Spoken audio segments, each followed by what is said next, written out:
Medical નગરી પાટણ શહેરના બગવાડા દરવાજા સમીપ આવેલ મણિભદ્ર હાઇટ્સ ખાતે પાટણ શહેરના જાણીતા બિલ્ડર દિલીપ પટેલની દીકરી ડોક્ટર પ્રિયાંશી પટેલ દ્વારા નવનિર્માણ પામેલ નારાયણી વુમન્સ હોસ્પિટલનું આગામી તારીખ 6 જુલાઈ અને રવિવારના રોજ ડોક્ટર વર્ગીસ કુમાર મહારાજના હસ્તે ઉદ્ઘાટન સમારોહ ગુરુવંદના સાથે યોજવામાં આવનાર છે। ત્યારે આ દરમિયાન પાટણ શહેરમાં 6 જુલાઈથી શરૂ થનારી નારાયણી હોસ્પિટલમાં દર્દીઓને મળવાની આધુનિક સુવિધાઓ અંગે શહેરના જાણીતા બિલ્ડર દિલીપ પટેલે માહિતી આપી હતી।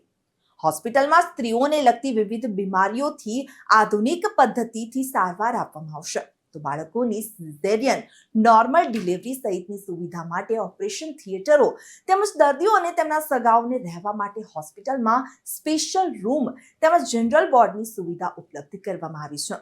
હોસ્પિટલના ઉદ્ઘાટન પ્રસંગે શહેરના અગ્રણી નાગરિકો, રાજકીય આગેવાનો, સામાજિક આગેવાનો, શહેરીજનો, ડોક્ટરો મોટી સંખ્યામાં ઉપસ્થિત રહેશે તેવું તેમના દ્વારા કહેવામાં આવ્યું હતું। રિપોર્ટર ધર્મેન્દ્રસિંહ દરબાર સાથે ચક્રવાત ન્યૂઝ પાટણ।